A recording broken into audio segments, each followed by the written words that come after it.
topic is consumer case study in endophthalmitis. As you know, medical negligence is an act of commission or omission, and it is defined by Boehm's test, which says that failure to act in accordance with the standards of average prudent man at that time and place. What is the burden of proof is on the complainant. If doctor put some defense, then he has to prove it by valid consent or by using one of the accepted methods. There are defenses to avoid suits, which include records, which is the number one, consent, voluntary non-fit injury, therapeutic privilege, error of judgment, contributory negligence, and vicarious liability. In endophthalmitis case, liability arises from poor pre-op workup, poor surgical environment, delay in diagnosis, delay in treatment, and delay in referring the patient to a vitreoretinal specialist. First case I am giving is the National Consumer Dispute Redressal Commission, where Shri Shyamlal Ladia versus Dr. O.P. Nayak. Complaints were that negligence was alleged in operation and implantation of a poor quality lens, which led to infection resulting in removal of his right eye. Tests were conducted prior to cataract surgery were done 1 month back. And patient says it is a case of res ipsa loquitur, as the surgeon admitted that it is a case of... please. And yes, you continue. And he said that referral letter did not mention the type of endophthalmitis. What the National Commission observed, it said that eye surgeon was qualified and experienced. The complainant has not filed any evidence to prove that surgery or lens were of poor quality. That means he has failed to produce the evidence. Also, other 6 patients who had undergone cataract surgery with IOL were perfect without any infection. Hence, there was no evidence of cluster infection. Therefore, infection was not the quality of the lens. Post-operative prescription dated 17/11/1997 clearly mentions that complainant had vision of 6/24. It means records helped the doctor.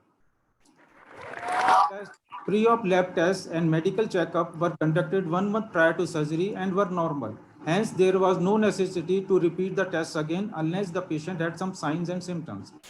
Opposite party, that's the doctors, referred the complainant to medical college at Jabalpur for management of infection, be controlled, and ultimately the eye was removed. Referring a patient to a higher center is not a negligent act. Several medical texts, literature, and journals have revealed that endophthalmitis is a known complication of cataract surgery. Further, intraocular infection is not only rampant in eye camps but also in hospitals, which include 5-star ones. And National Commission observed that only surgeon who does not have endophthalmitis is the one who does not operate. It means endophthalmitis is a known complication. Please make mute other people who are not talking. Please the problem make is general, themselves mute. Despite the best possible care, mishaps cannot be always avoided. It is not the surgeon who is always to be blamed, although he is responsible for the surgery. In view of aforesaid findings and decisions, National Commission was of the view that opposite parties acted as per standards of practice and there was no negligence or deficiency in service. Was dismissed and no order as. Please mute yourself, those who are not speaking. All coordinators, please take care of it. All coordinators. Coordinator should take care of that. Conducted an eye camp. Hello. Khurja conducted an eye camp with Dr. R.M. Sahai of Sahai Hospital, Jaipur. His team operated 88 patients on 21st April 1986, and Dr. Sahai left Khurja for Moradabad for another eye camp. The operated eyes of the patients were irreversibly damaged due to post-operative infections. Dr. Sahai returned on 24th April and undertook himself for some treatment but could not succeed. Similar mishap occurred on the at Moradabad camp. Some of the victims were later sent to be treated at Dr. Sahai's hospital at Jaipur, but their condition did not improve. The inquiry showed that the source of infection, referred to as E. coli, was the normal saline used at the time of surgery. Dr. Sahai had himself brought all the medicines and surgical instruments. He had purchased the saline from a Messrs. Mehtab company of Jaipur, and he had invoice for that purchase. National alarm was created and Supreme Court intervened and passed certain guidelines for eye camps, which I will not discuss at this moment. Third case is Shri Yadav Govind Dahatonde versus Dr. Shri Shashikant V. Pacharne. It was in Maharashtra court.